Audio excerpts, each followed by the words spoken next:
بسم الله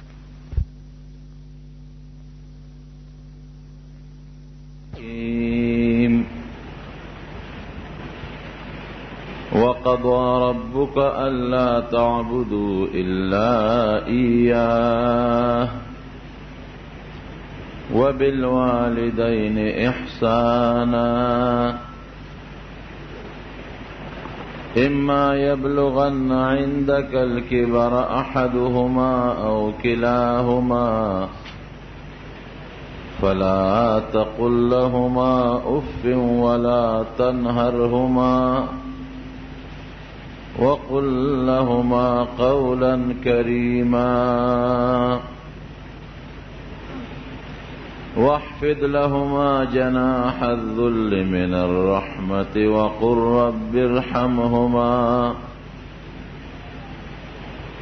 رب ارحمهما كما ربياني صغيرا صدق الله العظيم. رب العالمین په دې آیتونو کې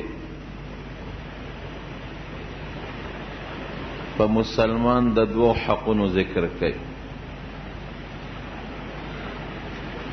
یو حق د رب العالمین خپل دی او بل د بنده دی.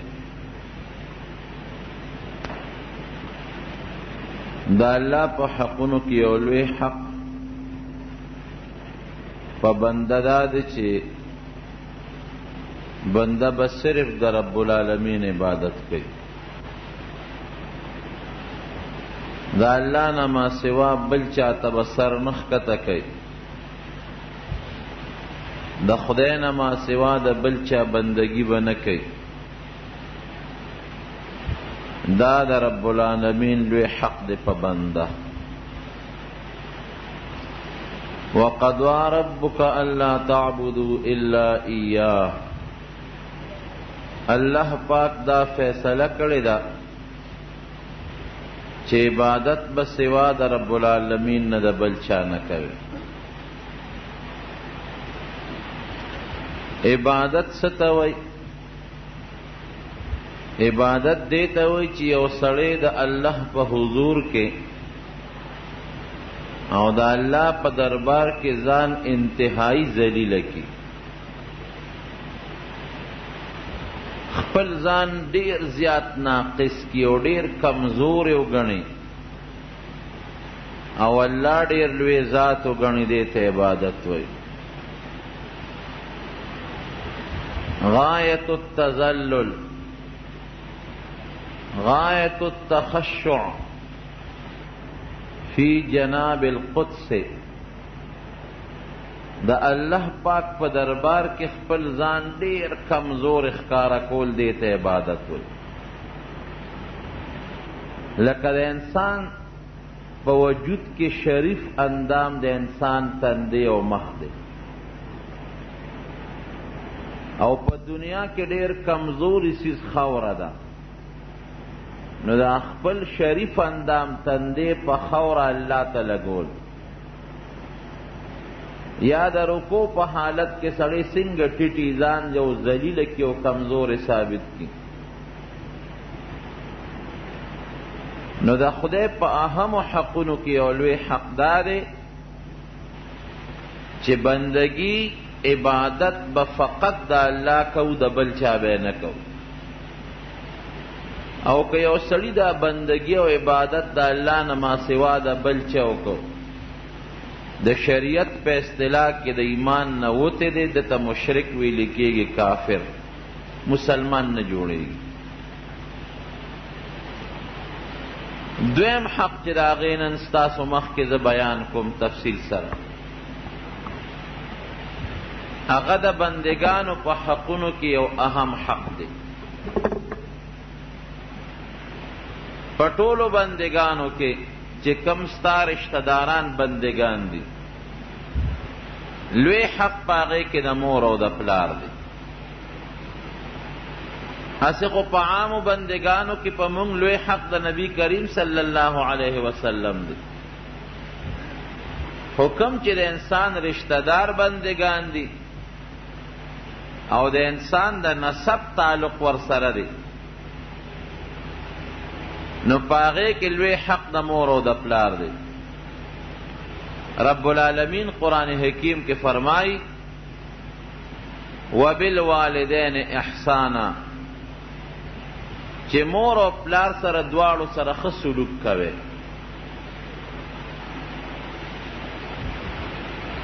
او بیا فرمایي الله اما یبلغن عندك الكبر احدهما او کلاهما. عموما چې انسان بوډا شي او کمزور شي، دماغ یې کمزور شي، نو الله ته خو پته ده چې دا پلار ځواني خدا زوی به خدمت کوي، بلکې د دغې پلار د زوی اړو خدمت ته حاجت هم نشته. که دا مور ځوانی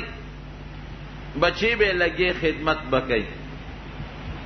خو د مور او پلار او د اولاد جنگ بوډاوالي کې شروع شي.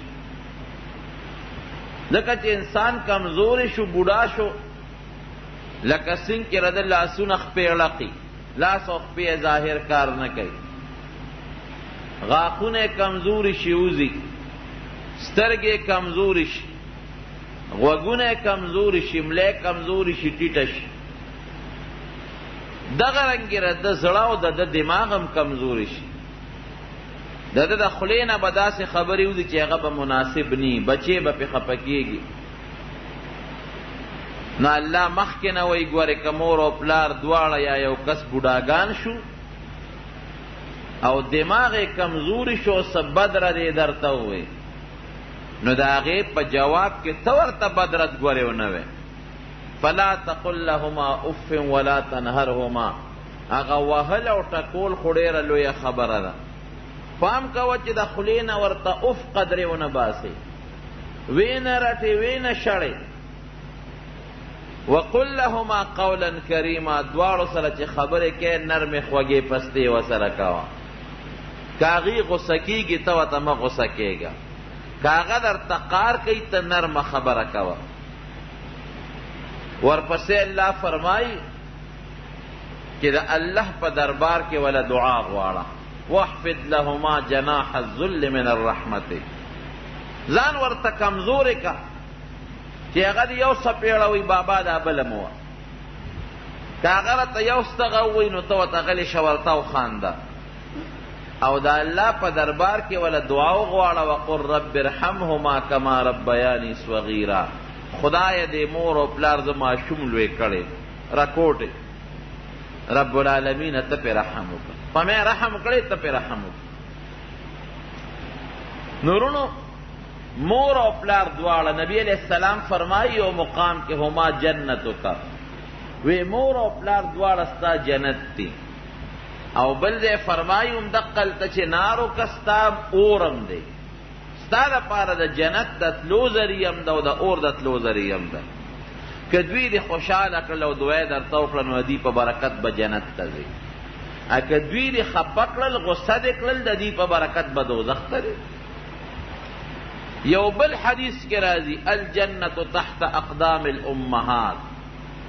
چې جنت د میندو د قدمونو لاندې دی. اوس د حدیث دا مقصد نه دی چې مور قدم اوچت کړي نو لاندې د جنت دروازه ده که نه ورننوځي به. د حدیث مقصد دا چې د مور او پلار د میندو خدمت کوه، خپې ورله چاپي کا، زور والا وکا. او د انسان دا خپې چې دي د نورو اندامونو په نسبت یو کمزور اندام دی، خاورې سره لګي،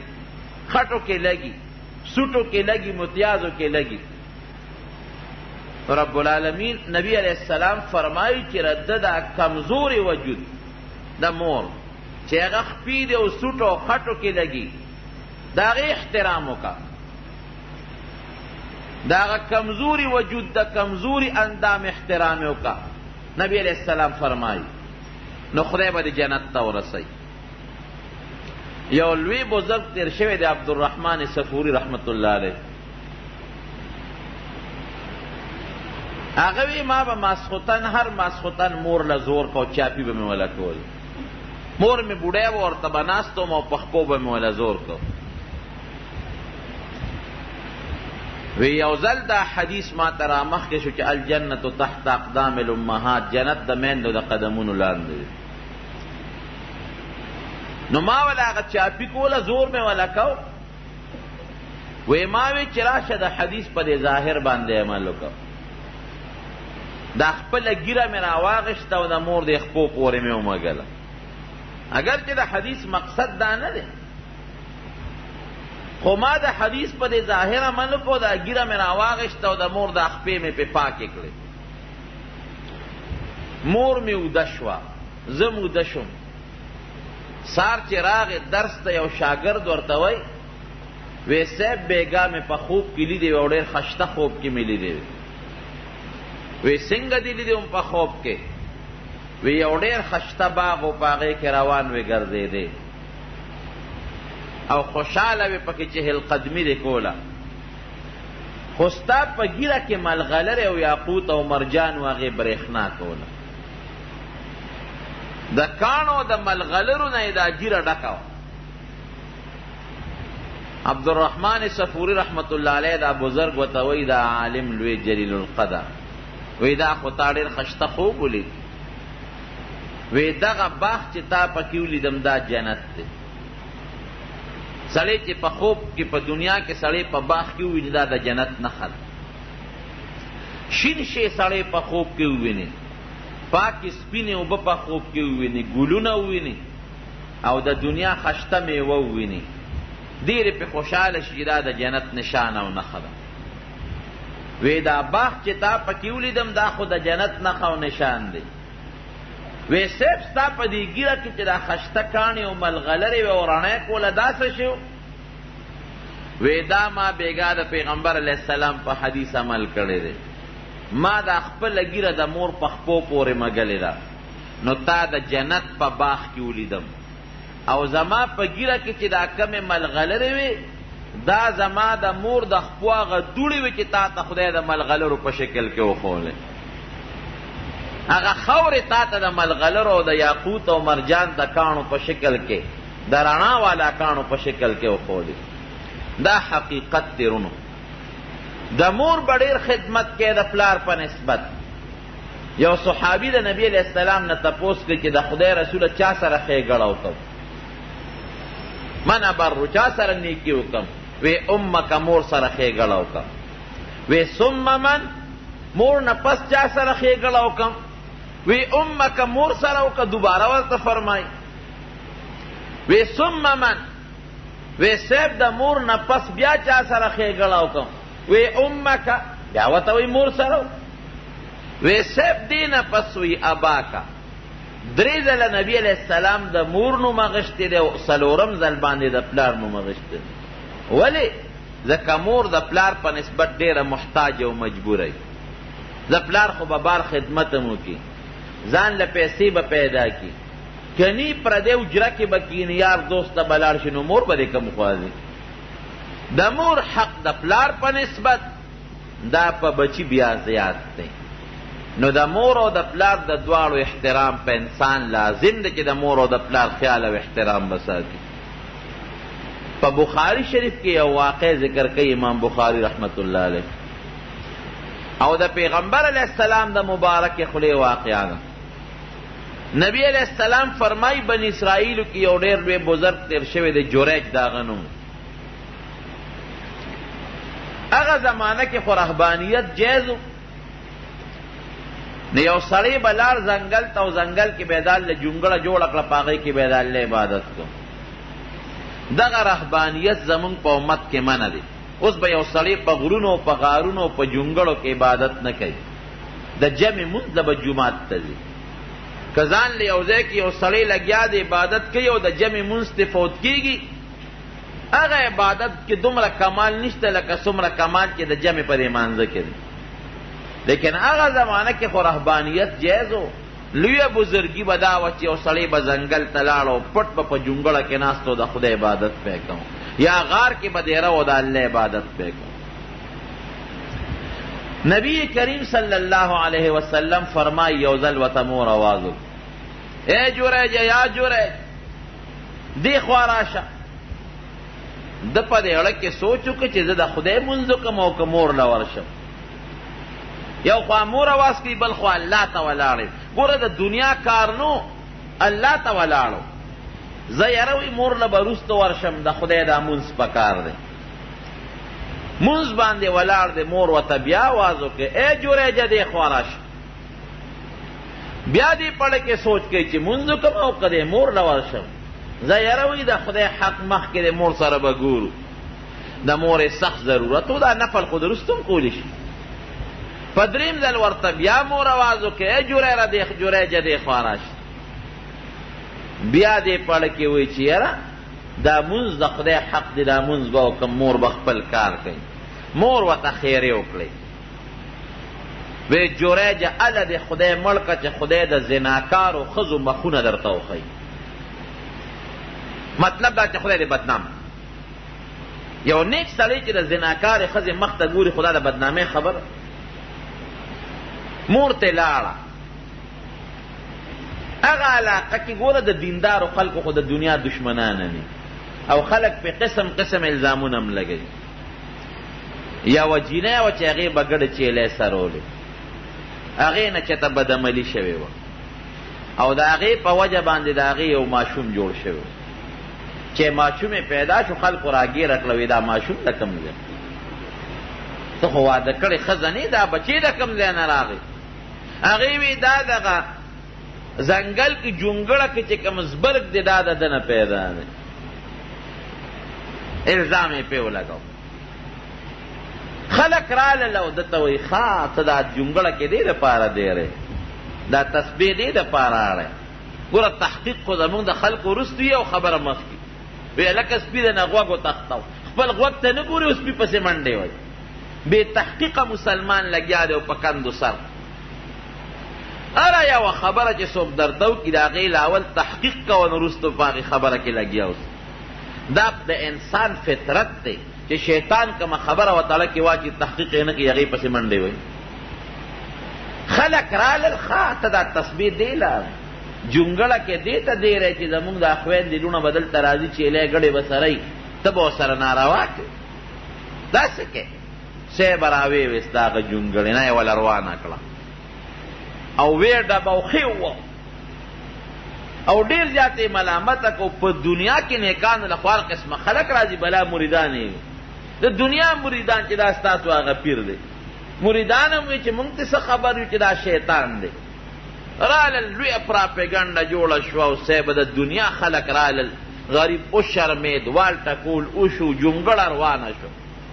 خو د ده خبر هم چا نه اورېده وي یې د خدای بندګانو دا کار ما نه دی کړی خو بیا چې یو ځل در باندې چا خبره شروع شو نو ستا هغه حق خبرې ته چې بیا خلک یې غوږ دي که نه وي چې رښتیا راغلي دنیا دروغ روانه کړي دا عامه قاعده ده دی وی د خدای بدبختو زما خبره خو واورئ که نه یو هوښیار سړی پکې وی هغه وی لکه رښتیا دی وی ما اورېده د خبره وهی دی به څه وایي خو وي به چې زه پاک یم که نه اخر یو هوښیار سړی وی یاره د خبره خو ته واورئ چې دی څه وایي وی څه وی ته وی ما دا غلطي او دا ګناه نه ده کړې بې ځایه یم زما بېعزتي وکړه او زه مو شرمولم ولې نه ده کړې دا ښځه چې وایي وی را ماشوم راولی ګوره دا نبي کریم صلی الله علیه وسلم فرمایي په بخاري شریف کې حدیث وی دا ماشوم راولی دومره د لوی پایې بزرګ اخوا دې خوا عبادت گزار نه دی دومره د لوی درجې خاون د کرامت او د لوی عظمت خاون راولی دا ماشوم چې ماشوم یې راوست جوریج ته تپوس کوي من ابوکه پلار دې څوک دی وایه شابه بچې دې ماشوم نه د تپوس کوم چې د پلار څوک دی ا ماشوم ورته پلانکې شپونکې زما پلار دی د پلانکې شپونکي نه پیدا خلق ملامت شو او دا بزرگ مسی بیسا غریب بدنام که عمرتا معافی تیو غختا او بیاوتا خلق وی سیب ستا دا عبادت خانه اوس د جونګړې په ځای مونږ د سرو زرو جوړو چنده ولکو د سرو زرو وی نه بس اقه چې څنګه و هغسې جوړه کې دا ستاسو غلطي نه و دا زما غلطي او ګناه وه دا ستاسو کار نه دی دا ما د مور خبره نه ده منلې د مور هغه خیرې زما په حق کې خدای قبولې کړې دا د دواړو جهانو د سردار مبارک خبره باطله قصه نه ده نو دومره لوی بزرگ چې ماشوم ته وایي د اورونی ماشوم ته یو څو ماشومانو خبرې کړي دي یو پکې دغه ماشوم دی د ورونی ماشوم ته وی وایه پلار دې څوک دی هغه خبرې کوي د دې نه لویه بزرګي کیدی شي دا څومره لویه ازبرګي ده چې د ورونی ماشوم خبرې نه ورځي ژبه نشي رقولی بې د ژړا نه بل کار نشي کولی خندام نشي کولی هغې ماشوم ته وي من ابو که پلار دې څوک دی او هغه ماشوم بیا وایي پلار مې پلان کې دی ماشوم ته څه پته لګي چې پلان کې یې پلار دی دا د بل کرامت یو ماشوم که لوی شي نو هغه ته د پلار پته نه لګي تر څو چې مور یا بل چا ورته نه وایي چې دا ستا پلار دی نو یو کرامت دا چې ماشوم خبرې کوي دویم دا چې ماشوم پلار ښیي دا لوی کرامت دی دومره د لوی درجې بزرګ لیکن د مور خبره نه مني د مور خیرې د هغه په حق کې خدای پاک قبلوي د دواړو جهانو سردار مبارک فرمایي نو د مور او د پلار به ډېر لوی حاس کې قدر به یې کوې ولې به یې قدر کوې رونو څومره خواري د سره کړې ده زه اوس وایه قرآن کې الله فرمایي مور په ګېډه څونه موده ګرځولې ته به یو خپل ماشوم بچې په شا وګرځې څونه موده په ګېډه ګرځولې بیا د ماشوم هغه پیدایش څومره لوی تکلیفي بیا ماشوم له هغه پی او هغه خوراک ورکول څونه ګران کار دی بیا د ماشوم هغه صفۍ او پاکوالی څونه ګران کار دی د شپې به د نیمې شپې ماشوم را پاسي جړا به جوړه کړي مور به ورسره ویښه شي دې ته وګوره که نه ستا نه پیدا دي څونه دې پېړه خفه کېږي دغه رنګې ته هم د چا زوی تا باندې هم نه مور او پلار رستړی شوی دی که نه مور بیا څومره رحمي د پلار په نسبت اکثر چې مور او پلار دواړه ویښ شي نو پلار یې ښځې ته کنځل شروع کړي مور ته وله کنځل شروع کړي ماشوم نه قلاره هغې غریبې په قصد خو نه دي جوړولې خو چې سینګتې د خوبه ویسته هم د خوبه ویسته که پلار څونه غوبل جوړ ماشوم دې په جړا کو دی جړو مونږ پې د خوبه وباسې دې نه قلاره غصه شي ورته څپېړه دویم وایي نو دا د مور غلطي ده د ښځې غلطي شوه دې د خوبه ویسته هغې هم د خوبه وویسته هغه به مور را پاسي په نیمه شپه کې هغه ماشوم متیازو له بوځي وی وینځي جامې ورته واچوي رانجه مانجه او خوشبویي پې پورې کړي او بیا ورسره خاندي خوشحالېږي خوب ته خپل یېري د پلار د ماشوم د بولو نه نفرتي پلار د ماشوم او دسماتې له ګوتې نه وړي او مور ولا هغه او دسماتې په دې خپلو لاسونو باندې وینځي دومره خیال او دومره ګزاره کوي دا مور د دې بچي سره بیا چې کله د پیو نه پرې کوي هغه څومره تکلیفي په مور بیا چې دې ماشوم د مور سره یې څونه غم او څونه فکر دی پلار سره یې دونه فکر نه لکه څومره فکر یې چې مور سره ټیک د پلار هم لګیا د خدمت کوي دا حرام او حلال چې راجمع کوي دا څوک راجمع کوي دا پلار راجمع کوي منډې سر د شپې منډه او د ورځې منډه کله یو خوا کله بل خوا پلار د بار خدمت کوي او مور ولا د کور خدمت کوي د بچي دپاره د دې وجې نه رب العالمین د مور او پلار حق په بچي باندې ایښودی دا د مور او پلار حق دی چې پوره کوي یو تابعي تیر شوی دی خیر التابعین او په مشکات شریف کې په دې اخیري ابوابو کې د هغه ذکر دی اویس قرنی رحمت الله علیه نبی کریم صلی الله علیه وسلم یو ځل پخپله فرمایي وی په یمن کې یو سړی دی قرن قبیله کې اویس د هغه نوم دی او ډېر غوره انسان دی او بهترین انسان دی لوی شخصیت دی یو صحابي ورته وایي چې د خدای رسوله دومره نیک بزرګ شخصیت دی لوی شخصیت دی دې ستا ملاقات له ولې نه راځي چې د پیغمبر علیه السلام ملاقات ته راغلی وی خو صحابي به ته جوړ شوی و د صحابي خو ډېره لویه مرتبه د دنیا ټول تابعین او بزرګان او عالمان چې یو ځای کې د صحابي د خپو دوړې ته نه رسي وی چې دومره لوی ده نیکو خاوند دی او ډېر لوی سړی دی نو دې ستا ملاقات له د خدای رسوله ولې نه راځي وی د مور د خدمت د وجې نه د ما ملاقات د نشي راتلی بوډۍ مور یې او د هغه خپلې مور خدمت کوي په دې وجې د ما ملاقات د نه راځي یو صحابي د پیغمبر علیه السلام نه تپوس وکړو وی د ده نښه سره او پیژنګلو یې څه ده وی اویس یې نوم دی او په یمن کې د قرن قبیلې اوسېدونکی دی او دی نښه ده چې د دواړو اولو په منځ کې یا په دې مټ باندې به د برس د برګي یو نښه به یو نشان به او مستجاب الدعوات ته چې څوک ورغی او هغه لپاره یې دعا غوښته نو خدای پاک به دعا قبوله کړي د هغه په حق کې به خدای دعا قبوله کړي او پیغمبر علیه السلام یو وصیت هم وکړ د نبی علیہ السلام یو چپن وخت دا چوغه چې ورته تاسو وایه مبارکه وی که د چا ملاقات د سره وشو د ما دا چپن ولا ورکړي. د نبی علیہ السلام د وفات نه پس د یو څو صحابو ملاقات ورسره شوی. د ده په علاقه کې تپوس وکړه دلته څوک اویس شته په دې قرن قبیله کې وی او یو سړی دی اوښان سری او د اوښانو سرولو والا سړی دی ځنګل ته ځي راځي چې د دې ورسره ملاقات وشو خبرې اترې ورسره وشو په هغه صفت و چې کوم صفت نبي کریم صلی الله علیه وسلم بیان کړی.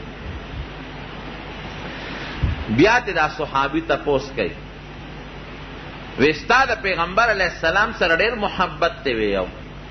وی تی ملاقات له ولې نه راتلې وی ډېر زیات د نبی علیه السلام د ملاقات په ارمان وی زما زړه کې بل یو ارمان نشته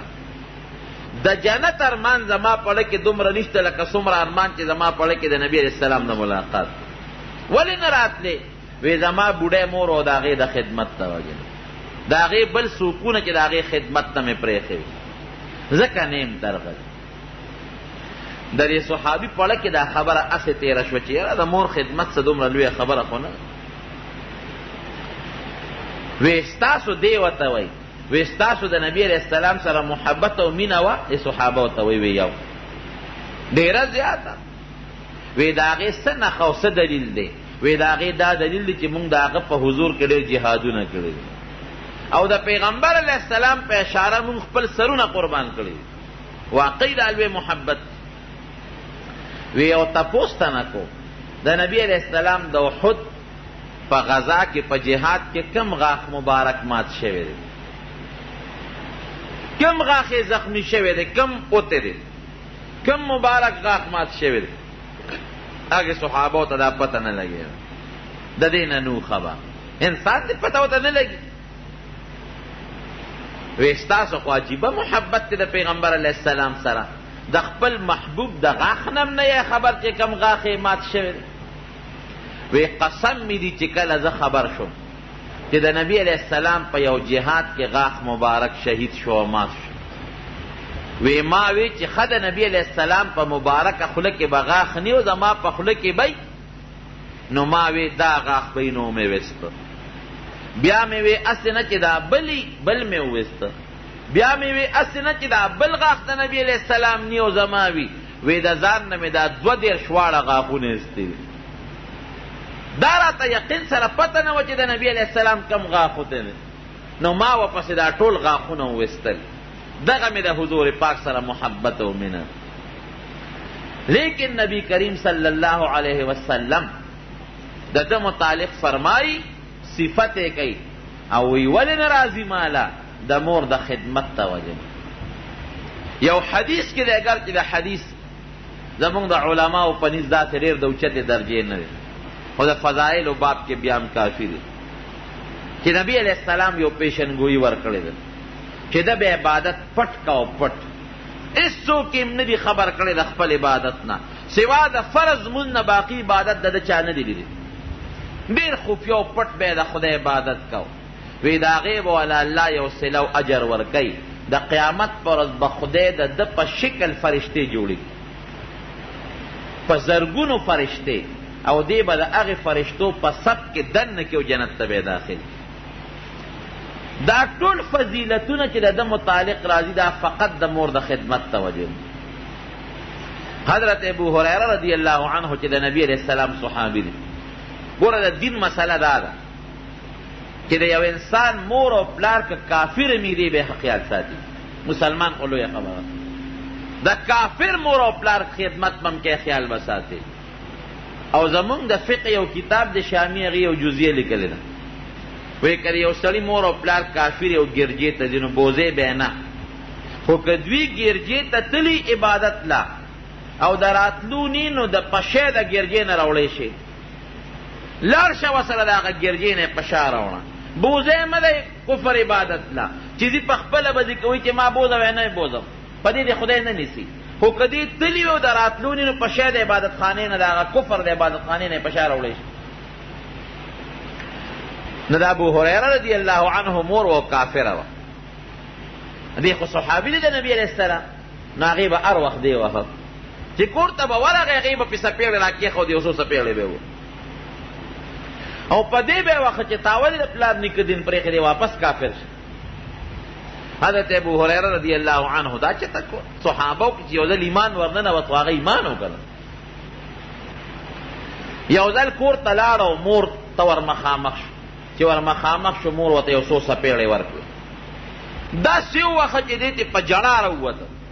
او مور ورپسې د کوره راووته. ودرې کوئ چې برابر دی کم.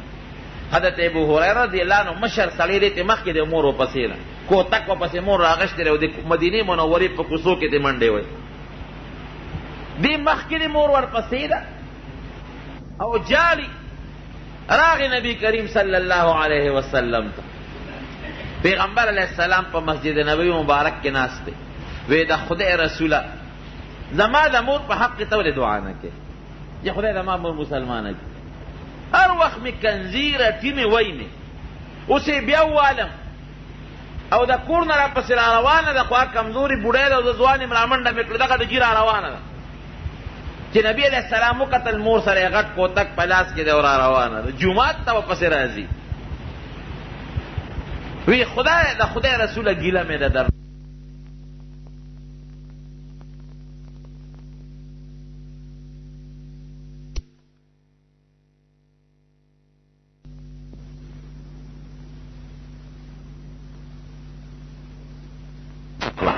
چې دعا وکړه خو د نبي علیه السلام د مبارک خولې دعا فورا د عرض سره ډغه راوواله. مور سره یې کوتک دی چې جومات ته رانږدې شوه کوتک یې وغورځو. وی صیب دقه ده راله چې راله جومات ته کېناسته. نبي کریم صلی الله علیه وسلم ورته وایي فلانکې د ابو هریره مورې څنګه رالې څه پسې رالې. اوس کوتک ورپسې دی زوی والو له راغلی او وهلې د ابو هریره مورې څنګه رالې څه پسې رالې. وی د خدای رسول اسلام لرالم ما ته ایمان وښایه. هغه وخت یې کلمه د اسلام وی خدای مسلمانه کړه. که د دې ابو هریره رضی الله عنه د مور سره روانه وي او مور یو ډب ورکوه او دې دوه ورکول ده هغې ورته یو کنځل کولې او ده ورته دوه کولې. مور ته به اسلام نصیب شوی او چتم نه. خدای پاک چې مور ته اسلام نصیب کړي او مور رب العالمین مسلمانه کړه دا هم د دې ابو هریره رضی الله عنه د هغه خدمت ته برکت. دې ښه خیال وساته. مور سره یې ګزاره وکړه او د نبي علیه السلام نه یې وله دعا وغوښته خدای پاک یې مور ته ایمان ور نصیب. د پیغمبر علیه السلام زمانه د یو صحابي بیمار دی. نبی کریم صلی الله علیه وسلم د هغه صحابي تپوس ته ورغی چې تپوس ته پیغمبر علیه السلام ورغی. هغه غریب په مرض موت کې و د وفات بیماري یې ومړ کېده. د مسلمانۍ دا طریقه ده چې څوک مري نو ته به ورته تلقین د کلمې شهادت وکړي. داسې به ورته وایي چې اشهد ان لا اله الا الله واشهد ان محمدا عبده ورسوله. دا به ورته نه وایي چې شا به دا کلمه ووایه. څه پته لګي دغې وخت کې په سړي سخته وي که دې وایي چې نه وې هسې ورته د شهادت کلمه واوروه. نو چې پیغمبر علیه السلام ورغی نو نبي علیه السلام ورته د شهادت کلمه اورول شروع کړو. د هغه پې ژبه نه خوځېده. نبی علیہ السلام بار بار د شهادت دا کلمه ورته وایي د هغه پې ژبه نه خوځي. نبی کریم صلی الله علیه وسلم ډېر هوښیار شخصیت. تپوس یې کوي دې سړي څه ګناه کړې ده او ډېره خطرناکه ګناه کړې ده. ځکه زه ورته د شهادت کلمه وایم چې نبی علیه السلام یو ځای راشي خو شیطان هم تښتي. زه د شهادت کلمه ورته وایم او د ده پې ژبه نه خوځي. تپوس وکړې ده نه یو خطرناکه سنګینه ګناه شوې ده چې د مور نه یې وله تپوس وکړه نو مور یې وی او یو ګناه ته شوې ده هغه ده چې زما ډېره زیاته بېعزتي کړې ده. د واده نه مخکې ما سره ډېر ښه او ډېر جوړ و زما به یې خیال ساتم خو چې کله یې واده وکړه نو زما بېعزتي کوي. اوس ما وحیده ښځې دپاره ما ته کنځل او ستغې سپورې کوي ما نه دی بخلې ما ورته د خپل حق نه دی بخلی. پیغمبر علیه السلام ولا هغه مور ته سفارش وکړه چې ګوره زه درته سفارش کوم او دا بچی دی وبخ. وی د خدای رسول اړه مې نه غواړي ما سره ډېر ظلم او ډېر زیاتې کړی دی او دا حقیقت دی. ګوره بعضې سړي ډېر ښه سړي وي خو چې واده وکړي نو په بل طرف شي بیا د مور او پلار او د هیڅ چا هم خیال نه ساتي. زموږ مولوي صاحب د خدای وبخښي هغه به وی چې سړی وعدو کي که نه وی بیا مور اله او خور بلا او ښځه نعمت د خدای تعالی. مور او خور اله او بلا شي او ښځه د خدای نعمت شي. بیا ټیک ته د ښځې خپل حق دی پته، د هغې به خپل خیال ساتي، او د مور او د پلار ګورې خپل حق. داسې به هم نه کوي چې د مور او پلار دپاره د ښځې خیال نه ساتي او ښځې سره ظلم کوي. دا هم غټه ګناه ده. بعضې خلک بیا داسې کوي د مور او د پلار د وجې نه ښځه اویزان دی، نه یې ښځه کوي او نه یې پردی کوي. دا هم ډېر لوی سنګین جرم دی. ښځه خو خاوند ته ناست دی، مور او پلار یې پرېښي د خاوند د لاس لاندې چې دی پې څه کوي نو ورسره کولی شي. نو په ښځه به هم ظلم نه کوي. ګورې ښځې کمزوري څیز دی. پیغمبر علیه السلام فرمایي دا ښځې د خدای په حکم ستا په عقد کې راغلی دي. نو که دې سره هم ظلم وکړه د قیامت پر ورځ بیا درنه خدای تپوس کوي. د ښځې به هم خیال ساتئ. بعضې مور او پلار هم قمقلي، په بېځایه خبرو به زوی راټینګ کړي شا به دا ښځه دې ووهه، لمسون به ورته کوي، شیطانت به ورته کوي، د ښځې باندې به ظلم کوي. نه داسې هم نه کوي. مورې که ستا څه حق وي ما ته وایه، بابا که ستا څه حق وي ما ته وایه، هغه به کوم. او ښځه زما لاس ته ناسته را دي غریب دی کور کې څوک دي د هغې به خپل حق ساتم. مور له به جدا جوړه راوړئ، ښځې له به جدا راوړئ. مور له به جدا خوراک راوړئ، ښځې له به جدا خوراک راوړئ. ښځې سره به هم ظلم نه کوي.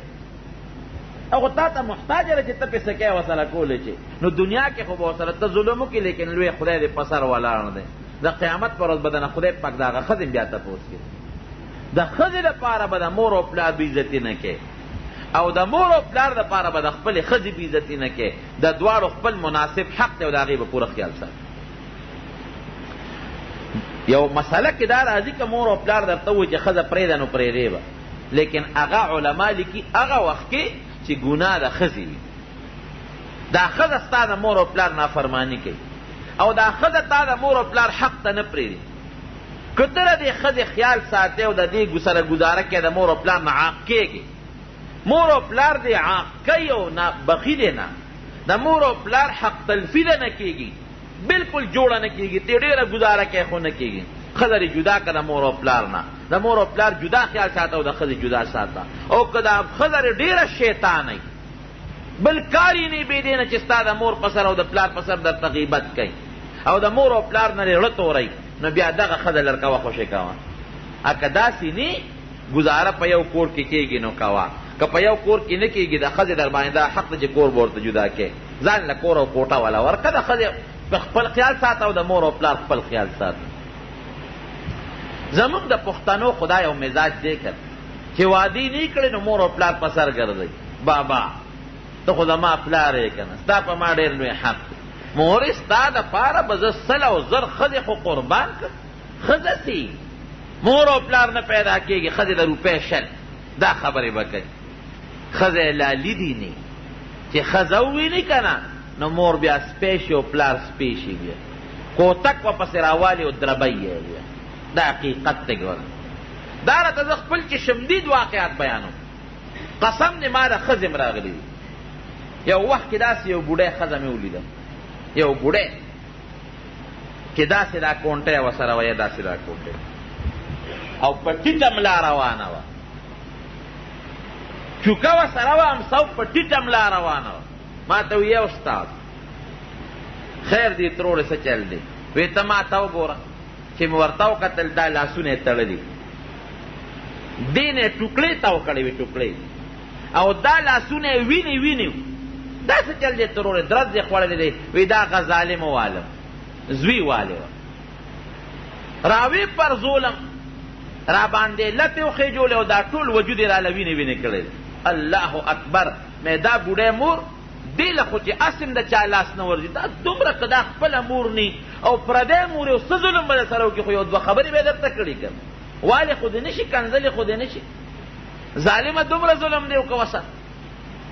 او دقسې یو بوډا بابا هم راله راغلی دی زمونږ د دې علاقې. ته یقین وکړه چې لاسونه او اندامونه یې وینې وینې، لاس او اندام یې وینې وینې، او ما له راغلی دی چې زوی ووالم. ولې ووالې؟ بس ویې والم. او په خوله یې راله وینې را ماتې کړې دي، په خوله. سپینګیري پلار. دومره زمونږ خلکو کې حیا نشته چې پلار به بیا د ګیرې نه نیسي.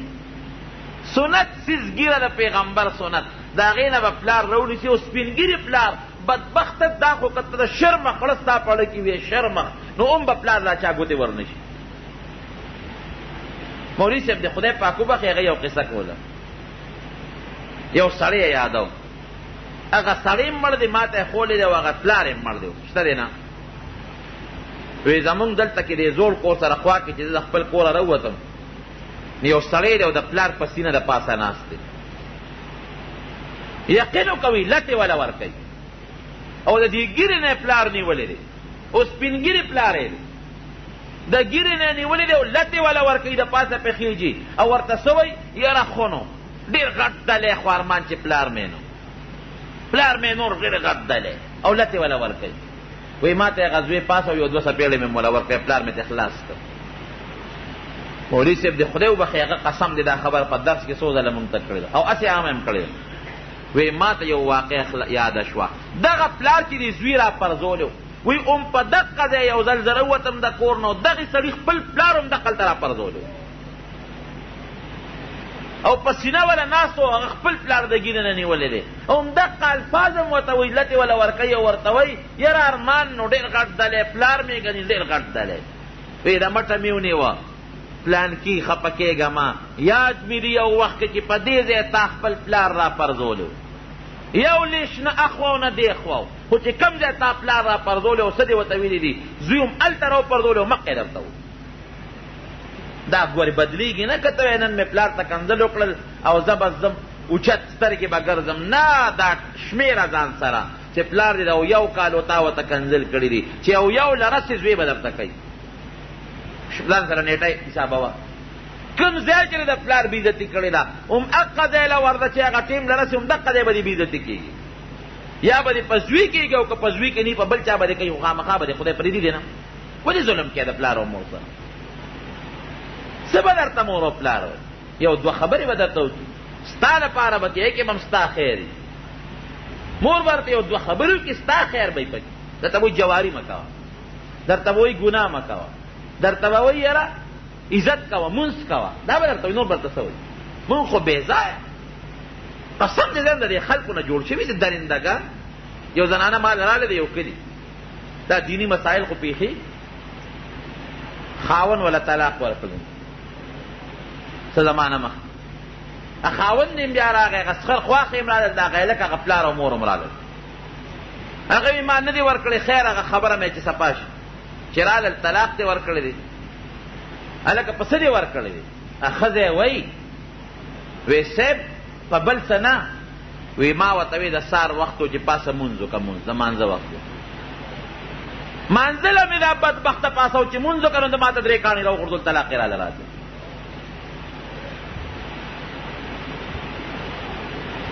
داسې زمونږ وطن دی، دومره جذبات، دومره ظلم او دومره زیاتې، مور او پلار سره ظلم، ښځې سره ظلم، خویندو سره ظلم، وروڼو سره ظلم، ګاونډي سره ظلم. د دې تپوس پر رب العالمین د قیامت پر ورځ کوي، قیامت میدان کې به خدای تپوس کوي. خدای پاک دا خبرې پرېږدي نه، د ظلم بدل بدنه خدای خامخا لې پرېږدي درته. د یو بزرګ واقع ذکر کوي چې حج له روان و، حج له مور ورته بچې حج له مه ځه، زه بیمار یم او ستا خدمت ته محتاج یم، چې زه مړه شم او بیا د هغې نه پس حج لرم. کال یې ورته قضا کړي، بل کال له بیا ورته مور وایي بچې حج له مه ځه، زه بیمار یم، زما خدمت به څوک کوي، بل مې څوک ستا نه بغیر شته دی نه. بیا پاتې شو،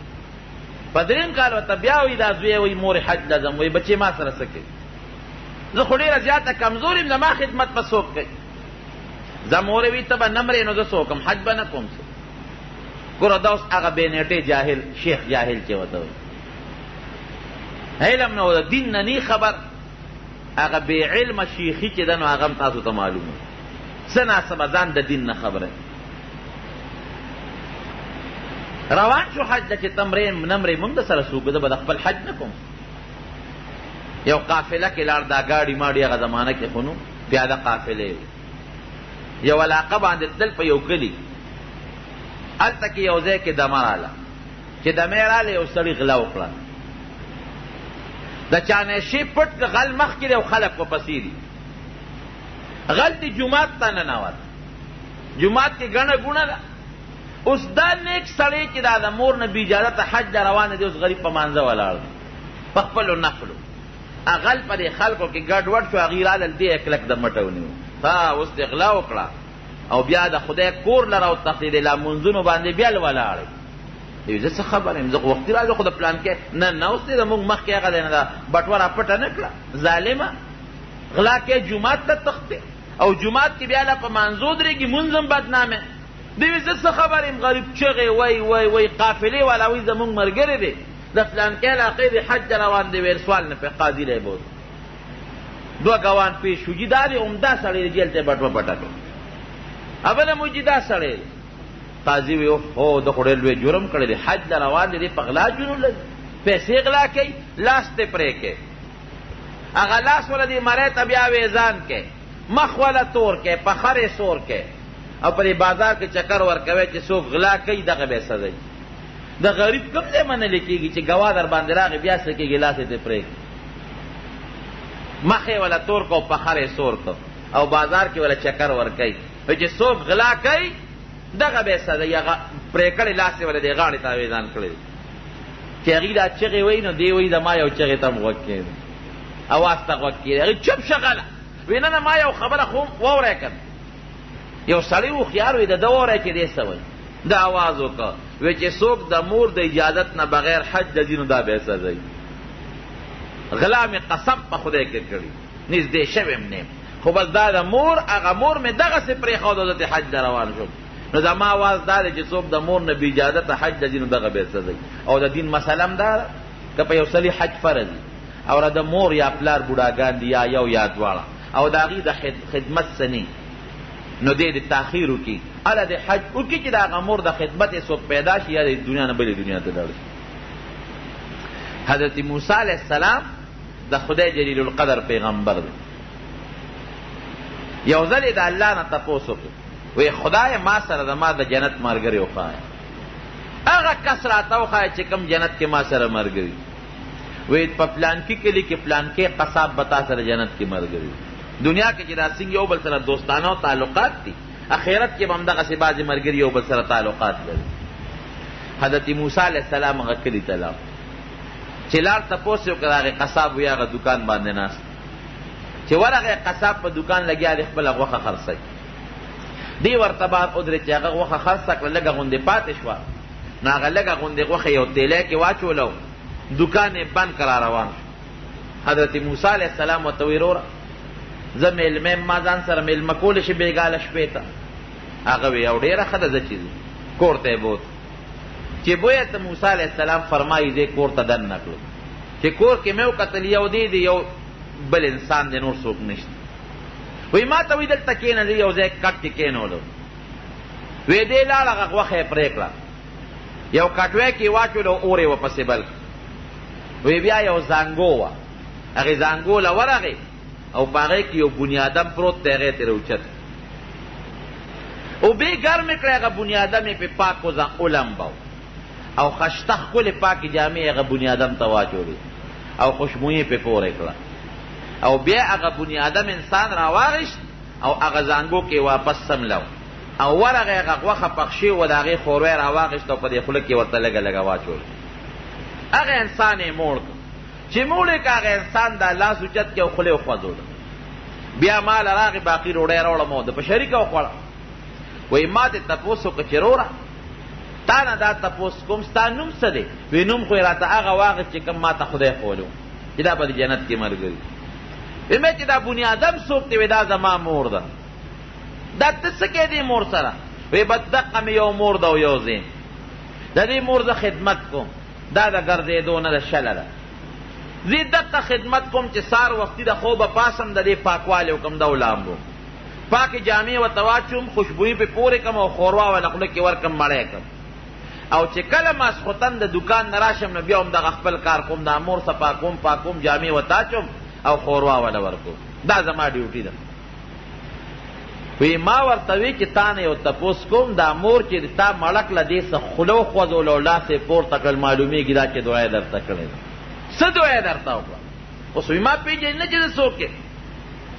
وی ما ته وی چې دا د ما مور ده صرف یوه دوا د اقداماته کوي بله دعا نه کوي په ژوند کې یو دعا کوي. وی مې چې هغه څه دعا ده؟ وی دا وی چې خدای د موسی د بني اسرائیلو د موسی پیغمبر سره په جنت کې ملګری کړه. دقه یوه دعا راته کوي، نور هېڅ راته نه وایي، نه خدای دې وبخو نه بل. بوډۍ مور مې له همدغه راته وایي. حضرت موسی علیه السلام ورته ما پېژنې وی نه، وی ده د بني اسرائیلو پیغمبر موسی مې نوم دی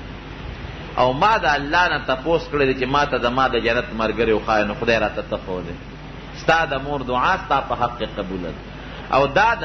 نبی علیہ السلام حدیث هم دی ګورې ښه، په بخاري شریف کې مشته او په ترمذي شریف کې مشته چې یو څو دعاګانې خدای قبلی. یو دعا پکې د مور او پلار غایبانه دعا ده چې د بچي دپاره کوي. مور او پلار چې بچي ته دعا کوي خدای پاک د هغې بچي دپاره یې قبلی. نو د مور او پلار به ډېر احترام کوي، عزت او خیال به یې ساتي، قدر به یې کوي. او که کم انسان د مور او پلار قدر او عزت ونه کړ، مور او پلار ته خفه لاړل د دنیا نه، دا مسله واوره دنیا کې به رزق مخکې و دی به ورپسې وي، رزق به یې تنګي. دا د دین مسله اوو پشتو پورې به یې په اولاد کې دقه اثر چلیږي، تر اوو پشتو پورې به اولاد داسې وي ذلیله به. او که یو سړی وي چې د ما نه خو مور او پلار خفه تلي دي، اوس به څه کوم؟ خو مړه دي. د دین مسله دا چې قبر لدې ولا بار بار دي، قبر لدې ولا ډېر دي، او د خدای په دربار کې دعاګانې ولا غواړي، دعا دې ولا غواړي، قبر لدې دي، خیرات او صدقه دې کوي مور پلار پسې د هغې ثواب بخي، د هغې حقوق نه به خدای وساتي. یو بله مسله واوره، بعضې وخت مور او پلار بچي سره زیاتې او ظلم کوي. یو بچی دی دوه زامن دي د یو سړي مثلا، یو مالدار دی او بل غریب دی. مالدار د مور او پلار ښه خیال ساتي، هغه غریب یې هغسې خیال نشي ساتلی، نو مور او پلار ظلم کوي، دی غریب زوی ته خیرې کوي. دا هم یاد وساته، که بې ځایه دې بچي ته خیرې وکړې د قیامت پر ورځ به خدای تا نه تپوس کوي. دا به نه وی چې ملا صاحب خو نن تقریر وکړو د مور او پلار حق یې بیان کړ او زوی پسې ونښلې، زوی سره ظلم او زیاتې شروع کړي، انګور سره ظلم او زیاتې شروع کړي، تا نه به خدای تپوس کوي که بچي سره دې بې ځایه ظلم وکړي. د قیامت لویه ورځ شته. اوس که مثلا یو سړی دی هغه د خپل مور او پلار ښه قدر او ښه خیال ساتي، ښه عزت یې کوي، ښه خیال یې ساتي او ښه قدر یې کوي، او دا مور ظلم کوي، دا پلار ظلم کوي، او هسې ورته وایي چې ما نه یې بخلې، ما عاق کړی، نو په دې ګورې بچی نه عاق کېږي. ښه، په دې مسله ځان پوهېږي. که دې بچي د مور او پلار نافرماني وکړه عاق شو د خدای په نیز، او که دې بچي د مور او پلار نافرماني ونه کړه، دې یې ښه قدر او عزت کوي، پلار یې لیونی دی، مور یې لیونی ده، هسې به څه ورته عاق کوي، نو په دې نه عاق کېږي. دا عاقوالی ستا خپل صفت دی، دا د مور او پلار صفت نه، دا ستا صفت دی. که تا د مور او پلار قدر وکړو، خیال دې ساته د خپل وس مطابق، بالکل پې نه عاق کېږي. او که د مور او پلار بې قدري کې، نو که هغه راته ویم چې بچی بچی درته کوي خو تی بې قدري کې، نو عاق شوې. د مور او پلار به پوره خیال ساتي. نو خبره مې دې پورې کوله چې نبی کریم صلی الله علیه مور او پلار پسې خوشحالېږي، ټول عمر لګیا اوسه، د مور بېعزتي وکړه، په معمولي څیز باندې ګورې مور او پلار خوشحالېږي.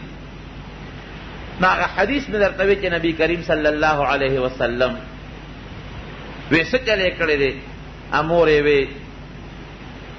وی زه خفه کړی یم، د واده نه مخکې د ما خیال ساتو چې واده یې کړی، زه خفه کړی، ما نه دی بخلی. وی زه راته سفارش کوم دا بچی دی وبخ. وی د خدای رسوله ډېر زیات ډېر هله دردولی دی، نه یې بخم.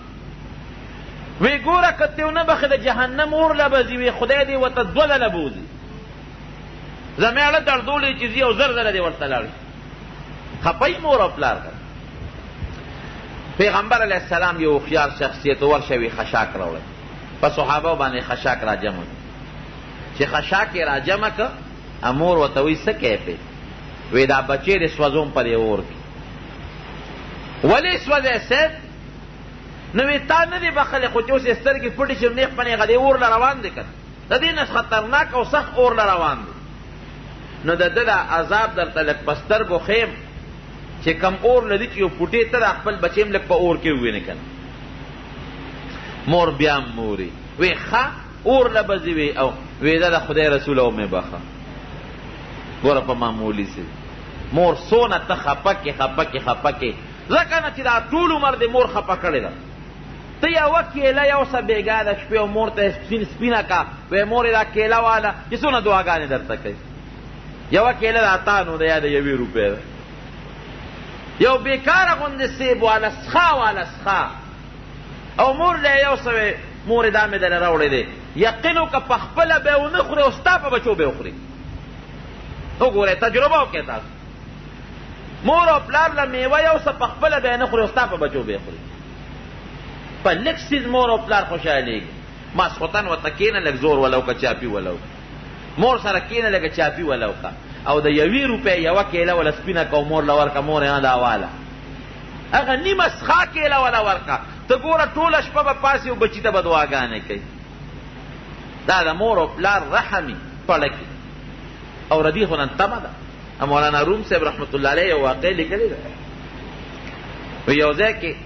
یو سړی او پلار ورسره ناست و. دا پلار یې بوډا د سپینګري دې زوی ته وایي وایي داسې مخامخ په دیوال د پاس یو قارغه ناست. دا پلار وایي دې زوی ته بچي دا څه دي؟ وی قارغه دی. وی بچی څه دي؟ وی قارغه. بیا ورته وایي وی بچی څه دي؟ وی قارغه دی که غصه شو ورته. دا پلار غلی شو وی بچی دا په دیوال څه دي؟ وی په سترګو ړوند خو نه یې 100 ځله مې درته وی قارغه دی که نه. پلار ورته وی بچی ستا نه مخکې مالي دی خو چې دلته کېناستو نو ما ته یو واقع را یاده شوه. وی دقسې ته زما په غېږ کې وې ماشوم وې او یو قارغه راغی په دیوال کېناست او تا ما ته بابا دا څه دي؟ ما وی قارغه دی. بیا دې وی بابا څه دي؟ ما وی قارغه دی. او تا څو ځله ما نه تپوس وکړو چې تا به وی بابا څه دي نو ما به دله خوله ښکلوله خوشحالېدم چې زوی ما سره خبرې کوي. او نن که مې د 4 ځل نه د نه زیات تپوس کوو نو کوتک ته دې ګوتې کولو. دا حقیقت دی ګوره څومره ګزاره مور او پلار د بچي سره کوي او بچی پې څونه رحم کوي. بې د کوتک نه بل څیز لاس کې نه چې ورشي بار به یارانو دوستانو سره ګپې شپې به یو خندا خوندي وي. خو چې مور او پلار ته وګوري زمرې به یې د بریتو نه تړلي. حدیث کې څه راځي؟ د پیغمبر علیه السلام خبره ومنئ دی کې هم خیر دی. وی چې کم انسان کور ته ننوت او مور ته یا پلار ته په خوشحاله نظر داسې وکتل داسې د خوشحاله نظر باندې خدای پاک یو روایت کې د حج ذکر دی بلکې د حج او د عمرې الله به په یو نظر دی بچي لا چې دا مور او پلار ته په خوشحاله نظر وکتل په دې یو نظر به له خدای د قبول شوي حج او د عمرې ثواب ورکړي. څومره لوی اجر دی پکې یو نظر باندې. موږ څه چل کوو بار به خوشحاله یو خو چې مور ته وګورو تندې به م را تریو کړي وتا غریبانه کوټې ته وتل. چې پلار ته وګورو تندې به مو ته 15 ګونجي کړي غریبانه روان شي. لاره دې زمانې تهذیب والا مخلوق تعلیم یافته مخلوق چې دا غټ تعلیم والی د هغه چې میلمانه راشي صاحبه بابا غریبې ګیا لتلی دی او پنډې راوړی دی کور کې غورځولی دی جامې یې شلېدلي دي. دا څوک و دا پنډ کې دا زمونږ د میخو مزدور دی. بیا په هغه خپل پلار شرمېږي. پلار ته وایي پلار ورته وایي بچې ستا دفتر کوم دی؟ بابا ته کښېنه هلته ته څه کوې مه راځه. شرمېږي په هغه پلار چې ورسره په مجلس کې کښېني. دا خو عامې خبرې دي مونږ ته پته ده. په هغه خپل پلار په پلار ولې شرمېږي؟ په پلار چې کوم زوی شرمېږي دا حرمونه دي دا سیل نه دی. په مور چې کوم بچې شرمېږي دا حرمونه دي سیل نه دی. د مور او پلار به قدر کې عزت پکې احترام پکې لاسونه وله ښکل کا. ته ګوره دنیا به در پسې و ته به ترې مخکې منډې وې دنیا به دې مخې خیرت به دې مور او پلار درته دعاګانې کوي ستا دپاره دې نه جنت بل نشته. د دواړو جهانو د سردار مبارک ویناره زما خبره نه ده. نو ډېر خیال ساتئ او ډېر عزت کوئ د مور او پلار. او که د مور او پلار قدر او عزت مو نه کړ دنیا کې به م رزق مخکې ته به واپسې روزي به دې په قسمت کې نی او آخرت خو یې ډېره تبې. خدای پاک دې مونږ ټول لا دې توفیق راکړي چې د مور او پلار خدمت وکړي.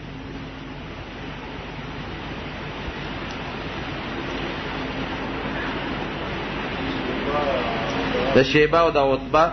د غلام څه نوم دی چې نبي علیه السلام انګور ورکړی عداس دا غنمو عداس عین او دال دا دال دا پاسه شد او زول خو دې خبرې څه ضرورت حدیبیه صلح ته حدیبیه ځکه وي دالته یو کویو دا هغه کوي په غاړه باندې د پیغمبر علیه السلام سره دا صلح شوې ده چې یو سړی نظر ومني د هغې خوراک په خپله جایز دی او که نه نه د منختې خوراک به تم نه خورې او ستا بچي به هم نه خوري د یونس علیه السلام د پلار نوم متا دی مصنوعي غاښونه لګول درست دی که نه بلکل جایز دي که یو سړی مصنوعي غاښ لګوي لګولی شي لیکن که دا غاښ داسې و چې هغه په دې خوله کې پروت دی لرکولی شي نو بیا د غسل دپاره چې ته کوم چارهدام کوې خوله اینځې هغې له به لرکې او که دا غاښ بلکل دی بل غاښ سره پیوست دی لرکېدي بلکل نشي نو بیا خیر دی که لرم نشي پروا نشته دی وی خوب مې لیدلی چې زه ځان کوم او خلق ځان ته راجمع کوم تعبیر یې سره دا د دعوت تعبیر دی څوک په خوب کې ځان کوي دا را دې نه خره چې تا نه به خدای هغه کار اخلي چې ته پې دین ته خلق رابلې د دین د دعوت کار به دنه رب العالمین اخلي د یو طالب دپاره یو پیر سره بیعت کول څنګه دي بلکل کولی شي بیعت کوه او ذکر و اسکار کوه درود شریف وایه خو دا کوشش کوه چې در نه پې خپل سبق ورې پاتې نشي د طالب چې دا کم سبق زده کوي د استاد د قرآن او سنت دا فرض کفایي دی او دغه بیعت سنت دی مستحب دی نو که دواړه کولی شي ډېره ښه خبره ده خو که دا خپل سبق د دین پې در نه پاتې کېږي نو بیا چې کله فارغ شي نو بیا بیعت وکړه رستو خو بیعت د تصوف دا د انسان د ژوند د جوړېدو دپاره یو بهتره لار ده ښه د سړي تزکیه د باطن پې راځي د مور او پلار اولاد خوښي خو چې واده ولو کړي نو بیا نی خوښه ځکه یې نی خوښ چې دی وایي مور الا او خور بلا او ښځه نعمت د خدای تعالی کوي که ده د مور او پلار احترام وکړه ولې بیا نی خوښ ته وله ماسخوتن یوه کیله وړه د ما په اصولو باندې عمل وکړه یا اسې ورسره کښېنه او په خپو وله زور کوه چې سته د مور پلار خوښ یې او که یې نه یې خوښ ګرانو محترمو